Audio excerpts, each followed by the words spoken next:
Hello, and welcome to Hello Main Street. I'm your host, Monica Sanchez.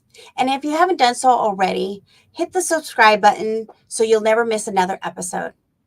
And if you love this podcast, please do me a favor and give a rating or shout out or review. This will really help us to be able to extend our reach to others.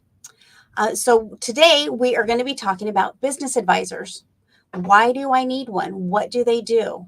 And how can they help me as business owners? So let's get started in on that. So as a business advisor, there's many names for them. They can be called business advisor, a business broker, intermediary. So they're always kind of in the middle of the transaction. So very much like a realtor would be for a home. So they do a lot of similar things as far as business advisors and business brokers. Um, and according to Investopedia, they had said, and I'm going to quote them, that they assist in the sale of a small business, Main Street businesses, and hence the name Hello Main Street, because that's what it's considered. Uh, and they're essentially the realtor for businesses. So let's dive into a little bit more about that. So some advisors can come with a real estate license. I myself in 2020 did get my own real estate license and went ahead and knew that I wanted to help business owners to reach out to them. And I thought, I'm just going to help people buy and sell businesses. But as I got into the thick of it a little bit more, found out that I wanted to help a little further in that aspect of it. So I went ahead and I went further into it than that. So if they do not have a real estate license, then that means that they cannot sell the commercial building. So if you have a business that's just a business and you lease the building, then that's fine. You can utilize somebody like that. My recommendation would be, though, to always use somebody who does have a real estate license for a couple of different reasons. One is that they have to stand by the oath that was set for realtors in the state that they're in, right? I got my Washington license, therefore I have to adhere to certain standards. And that has a lot to do with ethics. So that's important. Two is that they have more knowledge in the business as well. And there are some other business brokers that they get that transitional certificate as well. That's something that I'm working on. So let's keep going. And so let's talk about why they would want the real estate license. With the real estate license, then they can sell the commercial building, which is great. So that means they can help to sell the business, they can help to sell the building, and you get one person for both sides. I myself prefer to use a commercial realtor, and the reason why is I like to utilize somebody who's in their expertise, in their field, and they do that on a daily basis. Myself, I don't typically go into commercial real estate. So that is important to me. And the paperwork is completely different. So I'd rather partner up with somebody, have a commercial realtor, so that way we can give the best of both worlds to the seller. So, and then from there, what are the next steps to hire somebody? What is it that you should be looking at, or questions you should be asking towards? One of the questions is, how do they, do they have any upfront fees? I'm saying realtors, some business advisors, they will charge an upfront fee. They may be doing some upfront paperwork, or doing an analysis up front for your business to determine where are the gaps, so they can help first to minimize those gaps so you can have more value out of your business, which is important. That can range anywhere between $5,000 to $10,000 depending upon who you're utilizing. And then the other thing that's important is that they're going to want to know what the value is for your business, and they may be also doing some other things on top of that. So therefore, some upfront fees is not a bad thing. Sometimes it's good because people then are putting their money where their mouth is, right? And not everybody can say or do that. Um, then there's some business advisors that they don't charge anything up front. They will go ahead and pay for all the services, all the advertising, everything up front. And the only time that the seller pays for the service is when the deal closes. And that can take a while. It can take 6 to 9 months. That's kind of an average. I've seen deals that take a year, 2 years, so it varies greatly. So the other thing is when you're looking at their services and the analysis of the business that you're doing, they'll also look into the industry that you're currently in. What's the average sale? How long did it take for the business to sell? How many listings are out there? Just for example, like Subway, right? Subway, there was a lot of turnover for a while, so you could find a Subway pretty much in any area that you wanted to purchase. But now that's over with and things move on from there.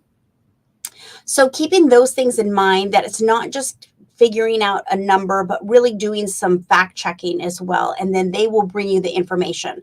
They will tend to often give you take a look at your books, and then they can give you a high, low, and a medium.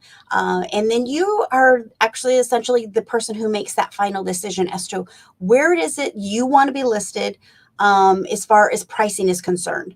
Now, keep in mind, everybody wants the highest price, right? I mean, that is just true to nature. And then the buyer wants to pay the least amount as possible. And that's just a given. So somewhere in the middle is going to be a sweet spot. So just know that if you're going to go ahead and you're going to price high, you may have to bring it down. So listen to your business advisor, and then weigh out the pros and cons that's best for you. And then from there, then you can make a decision. Do I lower my cost and do I lower my pricing over time? Or are you just trying to move on to the next chapter in your life? You're wanting to go ahead and get the business sold so you can move forward. So keeping those things in mind is really important. The other thing that we can offer you is a website. There's some business brokers, business advisors, as myself, we will prepare you an actual website. So that way we can update that information. And then we will also list it on main websites as well, such as BizBuySell. That is a huge one. So whether you're looking to buy or sell, it's always good to take a look at what other people are doing.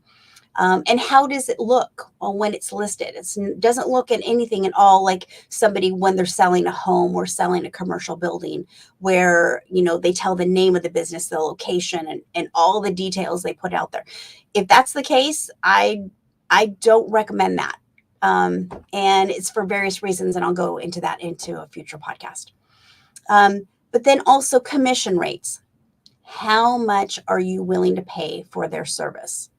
There can be services that are 12%, and there can be services as low as 6%. So you may have some variance there, and so you'll want to know what services are going to come with that, with what they offer, and then you can make a determination.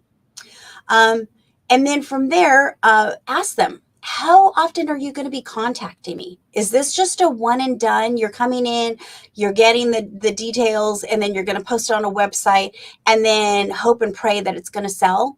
What else will you do to market it? And how often are we going to talk? Are you going to give me feedback from buyers, so that way I can know what they're saying in the market? And what I love most about business advisors is that they're really there to help you to get the most out of your business and to weed out a lot of those tire kickers. There are just so many out there. It can really make your head spin. They will waste a lot of your time coming into your business, making it look suspicious, because you want things to be kept as confidential as possible. And that is really a big, huge key factor. If you don't take anything else away, take that. As far as keeping things confidential is huge. So from there, the other question that I would ask somebody, which is, where do they live? Are they close enough to your business that when you do have that prospective buyer, that they're close enough that they're going to be able to show the business in the evenings or after hours or early in the morning? Or are they across, in Seattle, across, 2, 3 hours away, where they actually have to commute over just to show your business? So keeping those things in mind, and they may not know the area, they may not know the market, but keeping those in mind, those are all choices and decisions you have to make when you're going to determine who you want to work with.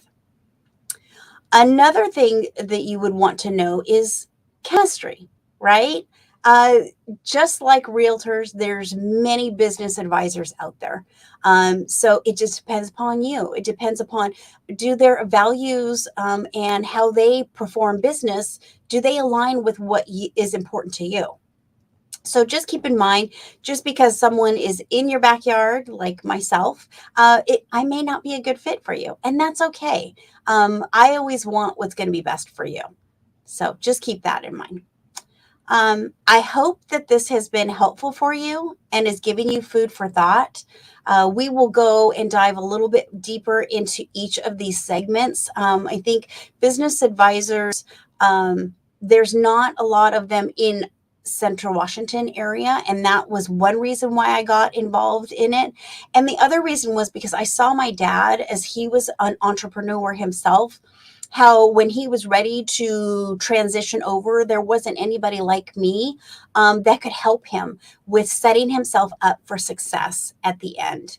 So unfortunately, my dad lost out at the end. He had to let go of his business. We had to sell everything at, um, I suppose face value is the most, for like all of his equipment, years that he's taken to acquire for his photography business, and all the clients. We didn't have anybody that we could give those clients another name to go to.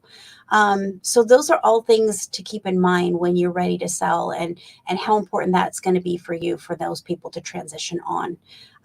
And when I heard about something like this, to be a business advisor, to help business owners to be better off where they are than where I left them, that just fills my heart. And I talk to so many business owners all the time that they've gone in the business, either it was a passion of theirs or they bought it outright because something fueled them for it. But they've never gone to that other side of, I've never sold a business, so I don't know what I'm doing. I don't know where I'm at. And that's very common. So just know that going in, that's where I can help the most. I like to guide people through things, showing you what decisions you need to make, and helping you, guide you along the way. And that's what I'm here for. So thank you so much for listening. Please share this on your Instagram and tag me, Monica Sanchez, NIA, and I look forward to speaking with you again.